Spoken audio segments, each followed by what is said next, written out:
Verset 1. Chapitre 16. La résurrection et l'ascension. Verset 1 à 8. La visite des femmes au sépulcre.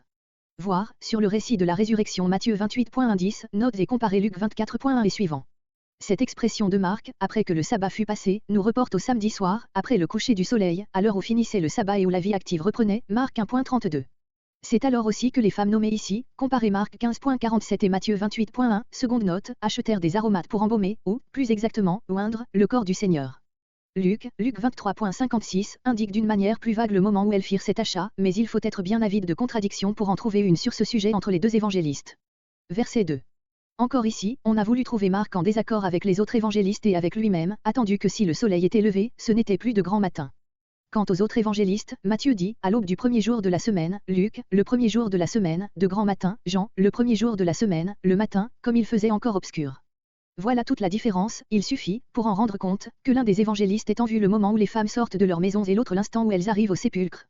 Au lieu de s'arrêter à cette critique de mots, il vaudrait mieux observer la grande et glorieuse harmonie qu'il y a entre ce retour de la lumière du jour et la résurrection d'entre les morts de celui qui est le soleil de justice, la lumière du monde. Verset 4. Ces mots, car elle était fort grande, motivent la question inquiète de ces femmes, verset 3, et aurait dû la suivre immédiatement, mais Marc, non moins à propos, fait cette observation sur la grandeur de la pierre au moment même où les femmes voient que déjà elle était roulée. Touchant symbole de nos naïves inquiétudes dont Dieu a déjà ôté la raison d'être. Verset 5. Un jeune homme, c'est ainsi que Marc décrit l'ange, tel qu'il était apparu aux femmes.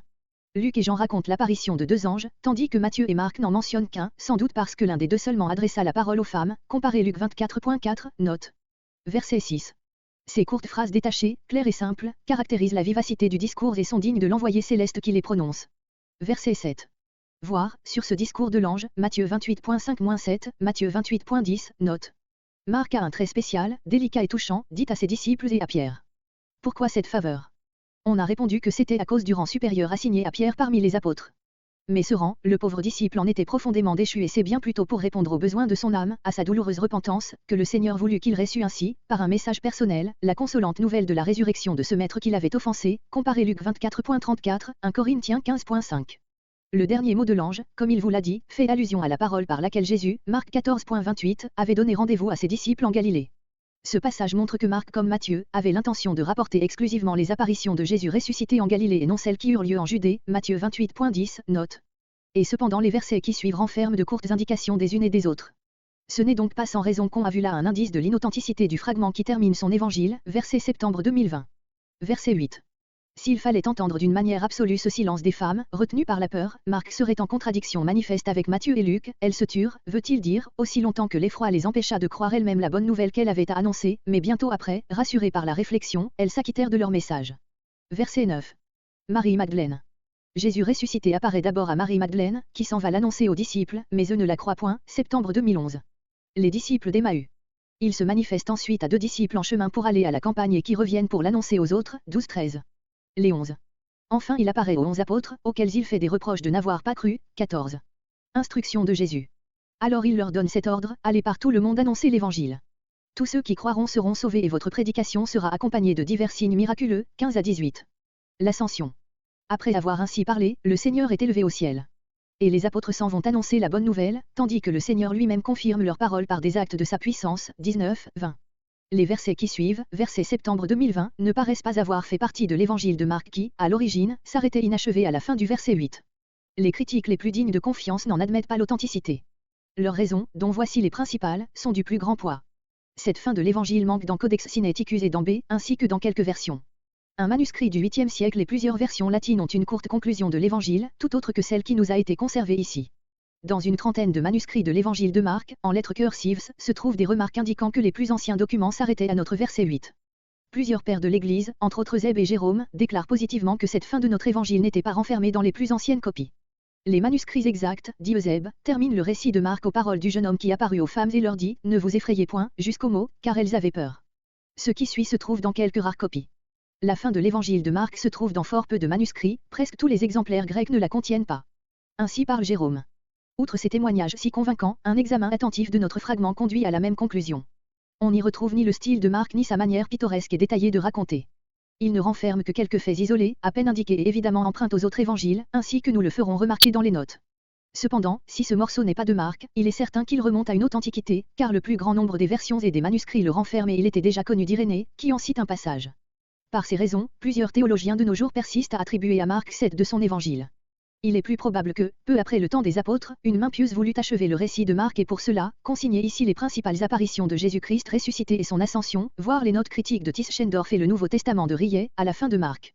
La simple lecture de ce verset fait sentir que c'est ici le commencement d'un écrit nouveau et non la continuation du récit de Marc par Marc lui-même.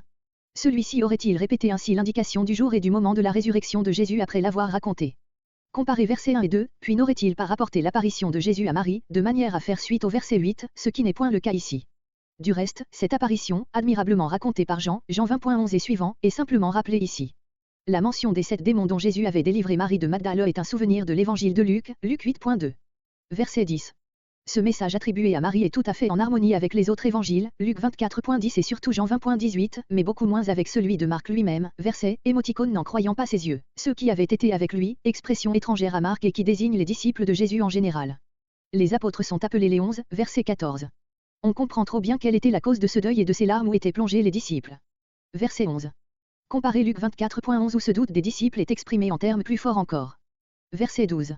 Simple résumé du beau récit de Luc 24.13 et suivant. Cet évangéliste rapporte que les 2 disciples ne reconnurent pas Jésus, parce que leurs yeux étaient retenus, verset 16. Il y avait sûrement une autre cause encore de ce fait extraordinaire, c'est qu'un changement s'était produit dans l'aspect de Jésus, comparez Jean 20.14 et surtout verset 19. Telle est sans doute l'idée vraie, ici exprimée par un terme peu exact, il se manifesta sous une autre forme. Verset 13. D'après Luc 24.33 et suivant, les 2 voyageurs annoncent avec enthousiasme comment ils ont vu le Seigneur et comment il a été reconnu par eux au moment où il rompait le pain. Les apôtres, de leur côté, s'écrient, le Seigneur est véritablement ressuscité et il est apparu à Simon.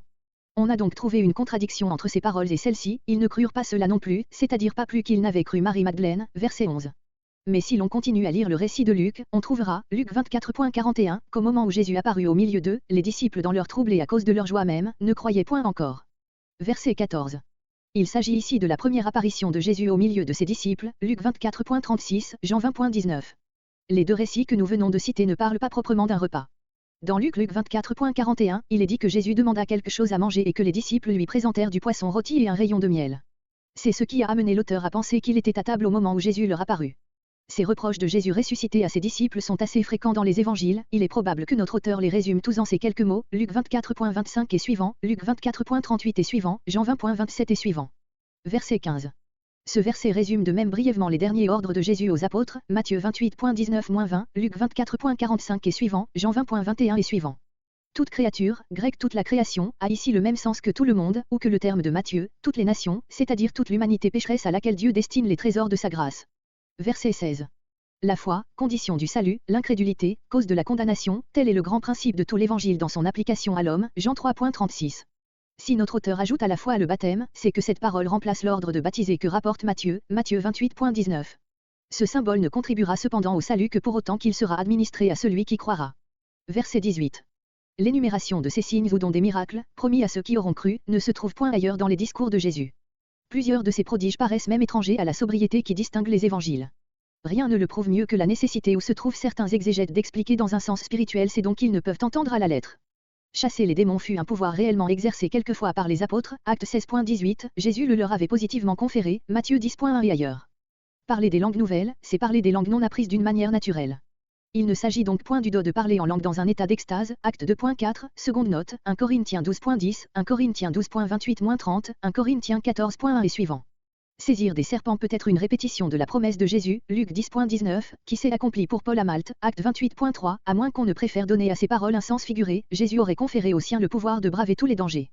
La faculté de prendre un breuvage mortel sans en éprouver aucun mal peut de même s'entendre dans les 2 sens. Le don de guérir des malades a été souvent exercé par les apôtres, acte 3.7, acte 28.8. Verset 19.